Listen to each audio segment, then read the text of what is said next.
আসসালামু আলাইকুম বন্ধুরা, দেখতেই পাচ্ছেন শ্রম ও কর্মসংস্থান মন্ত্রণালয়ে নতুন একটি নিয়োগ বিজ্ঞপ্তি প্রকাশিত হয়েছে। সো এখানে আপনারা অষ্টম এসএসসি ও এইচএসসি পাশে পুরুষ এবং মহিলা উভয় প্রার্থী আবেদন করতে পারবেন।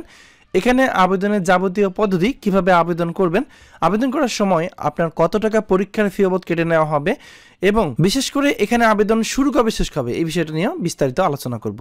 চেষ্টা করবেন পুরো ভিডিওটা দেখার।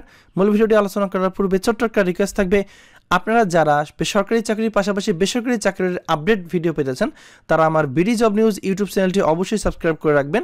আমি এই চ্যানেলে আপডেট নিয়োগ বিজ্ঞপ্তিগুলো নিয়ে ভিডিও তৈরি করি, চেষ্টা করবেন এই চ্যানেলটা সাবস্ক্রাইব করে রাখার। সরকারি চাকরির পাশাপাশি বেসরকারি চাকরিতেও কিন্তু আবেদন করতে পারবেন।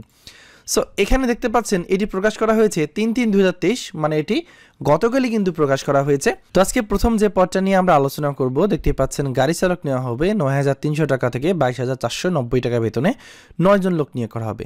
আবেদনের জন্য কোনো স্বীকৃত বোর্ড হতে জুনিয়র স্কুল সার্টিফিকেট মানে জেএসসি পাস অথবা জেডিসি পাস অথবা পূর্বের যে অষ্টম শ্রেণী পাস ছিল সেটা হলো কিন্তু আবেদন করা যাবে।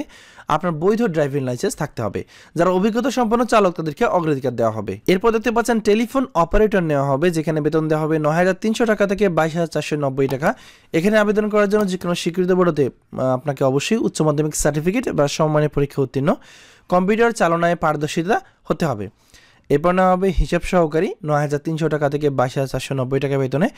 এখানে যে কোনো স্বীকৃত বোর্ড হতে বাণিজ্য বিষয়ে উচ্চ মাধ্যমিক সার্টিফিকেট বা সমমানের পরীক্ষা উত্তীর্ণ হলে আবেদন করা যাবে এবং এমএস ওয়ার্ড ও এক্সেল সহ কম্পিউটার চালনায় পারদর্শিতা হতে হবে। তো এরপর নেওয়া হবে অফিস সহকারী কাম কম্পিউটার মুদ্রাক্ষরিক 9,300 থেকে 22,490 টাকা বেতনে 7 জন লোক নিয়োগ করা হবে। আবেদনের জন্য কোনো স্বীকৃত বোর্ড হতে অনুমোদন দ্বিতীয় বিভাগ বা সমমানের জিপিএতে উচ্চ মাধ্যমিক সার্টিফিকেট বা সমমানের পরীক্ষা উত্তীর্ণ হতে হবে। কম্পিউটার ব্যবহারে দক্ষতা থাকতে হবে এবং কম্পিউটার মুদ্রাক্ষরের প্রতি মিনিটে বাংলায় 20 শব্দ ও ইংরেজিতে 20 শব্দের গতি থাকতে হবে। তো এগুলো ছিল পদের বিবরণ। আপনারা যদি এই নিয়োগ বিজ্ঞপ্তিটি ডাউনলোড করতে চান তাহলে এই ভিডিও ডেসক্রিপশন এবং প্রথম কমেন্ট চেক করে দেখবেন, সেখানে আপনারা এর লিঙ্কটা পেয়ে যাবেন। সো এখন আমরা দেখি এখানে আবেদনের বয়সটা কত হবে। সো আবেদনের এই যে 27/3/2023 তারিখ ধরে যাদের বয়স 18 থেকে 30 বছরের মধ্যে তারা কিন্তু এখানে আবেদন করতে পারবে এবং আবেদনের জন্য অবশ্যই আপনাকে বাংলাদেশি নাগরিক হতে হবে। এবং দেখতে পাচ্ছেন যে এখানে দেওয়া আছে আবেদনের যে লিঙ্ক দেওয়া আছে dife.teletalk.com.bd, এই ওয়েবসাইটের মাধ্যমে কিন্তু সবাইকে আবেদন করতে হবে। তো এখানে আবেদন শুরু হবে 3 মার্চ 2023 এবং শেষ হবে 27 মার্চ 2023। এখানে আপনারা মোটামুটি প্রায় 25 দিন সময় পাচ্ছেন আবেদন করার জন্য। আবেদন সাবমিট করার ঠিক 72 ঘন্টার মধ্যে আপনাকে কিন্তু একটা টেলিটক পিপিটির মাধ্যমে পরীক্ষার ফি বাবদ টাকা জমা দিতে হবে, একটু পরে বলে দিচ্ছি। সো আবেদন সাবমিট করার পর যে ইউজার আইডিটা পাবেন সেই ইউজার আইডিটা আপনাকে সংরক্ষণ করে রাখতে হবে। আবেদন করার সময় আপনার 300x300 পিক্সেলের ছবি এবং 300x80 পিক্সেলের স্বাক্ষরের প্রয়োজন পড়বে। এই সাইজের ছবি ও স্বাক্ষর আপনার হাতে থাকা মোবাইল ফোন দিয়ে কীভাবে তৈরি করবেন সেটা নিয়ে আমার চ্যানেলে ভিডিও আছে, সেটা দেখে নেবেন। এই ভিডিও ডেসক্রিপশনে সেই ভিডিওর লিঙ্কটা দেওয়া থাকবে। এখন দেখব কত টাকা প্রয়োজন পড়বে। সো এখানে দেওয়া আছে 1 নং হতে 4 নং পদের জন্য টেলিটক সার্ভিস চার্জ সহ 223 টাকা।